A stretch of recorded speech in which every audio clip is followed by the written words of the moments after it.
Hello. Winter is coming. That will be the subject of a future, frankly. The reason I say it now is because I have a hat on because it's freaking 33 degrees out here in northern Wisconsin. Actually, Halloween is coming in 3 days. Halloween was one of my favorite holidays as a young human because it gave us freedom to express ourselves and novelty of seeing things and people and costumes that we couldn't be in real life, and because of the candy. Um, in this world of energy surplus, we look at our holidays, which is basically novelty and gifts and candy. And I wonder sometime in the future if our holidays will be tethered to natural solstices and events. Again, that's a topic for another day. What I want to talk today about is the Jekyll and Hyde nature of our daily lives as individual humans, as a culture, and as a global species. So Robert Louis Stevenson wrote a book about Jekyll and Hyde. It's been popularized in movies and other themes. And Dr. Jekyll was the impassionate observer, the kind human, the scientist, the planner, the observer. And Mr. Hyde was the atavistic, emotionally response, bad behavior, destructive character in the book. So I came up with 7 little categories to represent this in our daily lives. The first one is kind of personal. I love animals. I love wild animals, have my entire life, and I love domesticated animals. I have dogs and cats and horses and chickens, and I have a relationship with my chickens. They're my friends, especially Henrietta, and the white one, which I haven't named, follows me around. I have relationships with these dinosaurs that survived. That is my Jekyll. I feel empathy for these creatures. However, I also, when Mr. Hyde shows up, I love chicken sandwiches. So I care about my chickens, but I eat someone else's chicken. And yes, I've given up pork long ago and I eat beef. It was raised in a spa, but I still eat chicken and fish. And given my concern for the natural world, this is a Jekyll and Hyde thing. Another aspect, which also applies to me, Nate, but I think to many other people, is the Jekyll thinks about the future and makes plans to be an environmentalist and to lose weight and to eat healthy and to read more books. And then tomorrow becomes today, and Mr. Hyde shows up and finds junk food and pornography and fantasy football and lottery tickets and Netflix and chill and all sorts of supernormal stimuli that are available in this fossil energy bonanza technology culture. And Mr. Hyde is pretty strong. Another aspect is social status and comparing ourselves to others. Dr. Jekyll looks at our situation and recognizes that we are one of the richest generations in history. We have the complete total catalog of knowledge amassed by humans available for free on the internet. We can fly anywhere in the world for a week's salary or less. We have massive riches that we do take for granted because ultimately what drives us from a biological sense is we compare ourselves to others. So Mr. Hyde, on a relative basis, despite being absolutely wealthy, focuses and obsesses on comparing ourselves to the Joneses or the Kardashians. And it seems like as rich as we are, we don't have enough. So Mr. Hyde is climbing this perpetual treadmill, keeping up with the cultural metrics of success, which, by the way, are very energy and material intensive. Another category is recognizing the environment and climate change and CO2 and carbon and caring about the human impact on nature, especially climate change, from a Dr. Jekyll standpoint. Mr. Hyde, however, will simultaneously demonstrate and picket and complain that gasoline prices are too high, or that we have too many weeds and we need more pesticides, or any number of things that Mr. Hyde believes will give him or her more convenience and comfort in the near term. Moving on to a higher cultural lens, many people want to do work, want to spend their life energy working on something of meaning, of import, of value to the future, regenerative agriculture, building community, knowledge, teaching, education, helping young people prepare for a better world. But Mr. Hyde wants to pay the bills, wants to get some vacation, wants to enjoy his or her weekends. Mr. Hyde in our culture has to have one of billions of bullshit jobs that may have nothing to do with one's ethos or caring about the future, because most of our work is done by fossil hydrocarbons. And the 5 billion or so real jobs are what society and this momentum of the superorganism has created. So the jobs that Dr. Jekyll would like to do with his or her life are very disconnected with the jobs that Mr. Hyde has to do, given our cultural makeup. Moving up to the country level, the national level, I'm a citizen of the United States. The United States has been the world's benefactor, the world's policeman. We've had culture and innovation and massive global aspiration looking at trying to emulate the United States and what we export, which are dreams and services and arts and science and invention. At the same time, we are responsible for a lot of violence and war and trickiness in other countries. Current example is NATO, led by the US and the UK, are waging war against Russia in the country of Ukraine. So Jekyll is the good things that our nation, the United States, has created, but Hyde is the nastiness underneath.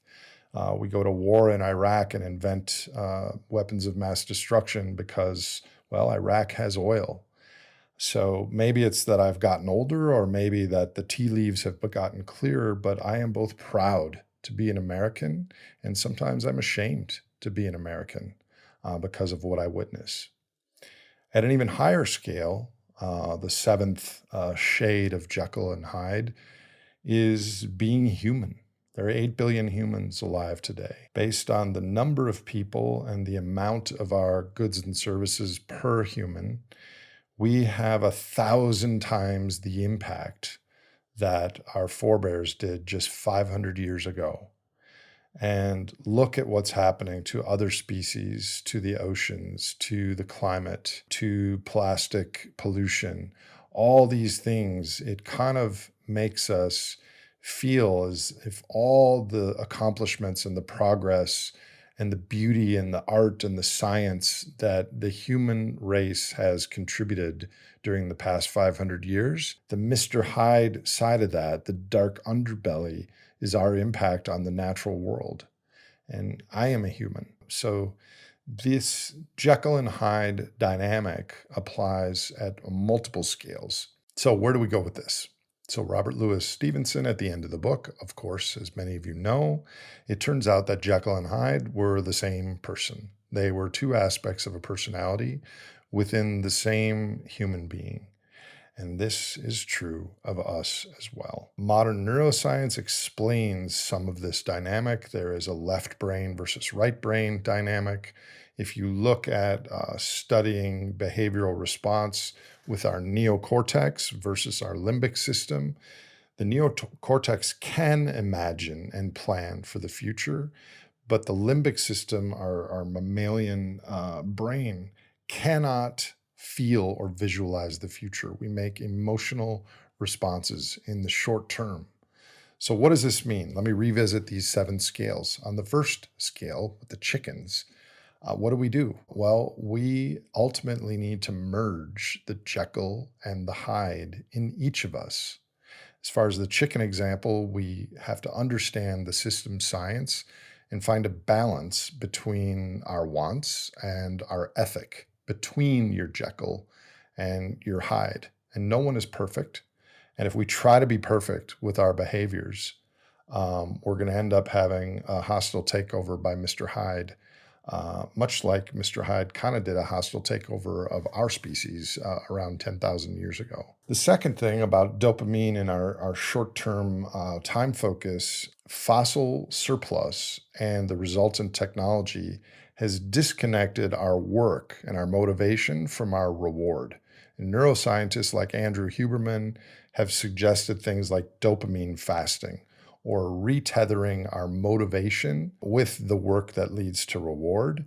And that's something that each of us has to strengthen, like do bicep curls and leg presses for Dr. Jekyll, because otherwise Mr. Hyde is going to increasingly be pulled in to the supernormal stimuli that is offered by our culture.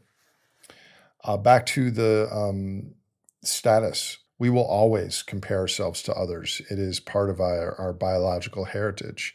But maybe instead of comparing yourself to your neighbor or your Facebook followers or your high school friends, try comparing yourself in your mind to someone living 500 years ago or someone living a few hundred years in the future. And if you feel that, if you feel the absolute wealth that we experience today, it might change your behaviors and kind of narrow the gap between Jekyll and Hyde. On the climate front, there are no easy answers. Again, we have to learn the system science. Learning the system synthesis of how the human predicament fits together sets the table where Jekyll and Hyde can meet and have a conversation. There's no other way around it, because just focusing on a single issue and then living the rest of our lives as if that only issue is the only thing that mattered isn't going to be productive.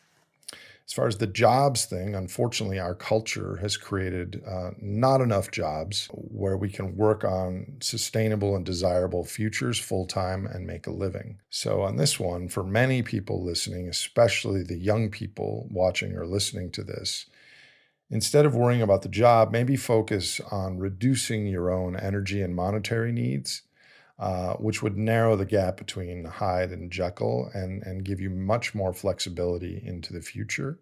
But ultimately, we're going to need a culture change to have a lot more of our vocations aligned with a more sustainable future. As far as on the national level, former President George Bush once famously said, or infamously said, the American way of life is non-negotiable. As we're heading into a biophysically smaller pie globally, I think we're going to have to maybe negotiate a little bit. Otherwise, we're going to result in a lot of violence and bloodshed.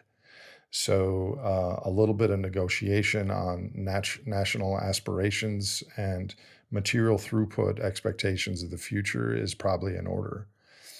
And then lastly, of the 300,000 years of our species history, 25% of the members of the species Homo sapiens have lived in the last 500 years. So what is happening to climate, to oceans, to other species, to the biosphere is not our fault. But we are now, especially those listening to this and watching this, are part of the conversation. We have arrived at nothing short of a new social evolution opportunity, an imperative for our species. So just like we learned that CO2 is acting as, in effect, a thermal blanket on our planet, and this is due to our energy burning, and that energy underpins everything in our modern economy, we've also learned that human wants and needs, dreams and behaviors and the things that we do and that we need underpin all human futures. So Jekyll and Hyde are us, and the merger of those two parts of our phenotype is really important to understand. A great simplification is on the horizon. Sooner or later, I suspect sooner. Who do you want to go as in a post-growth world? What sort of costume will you wear?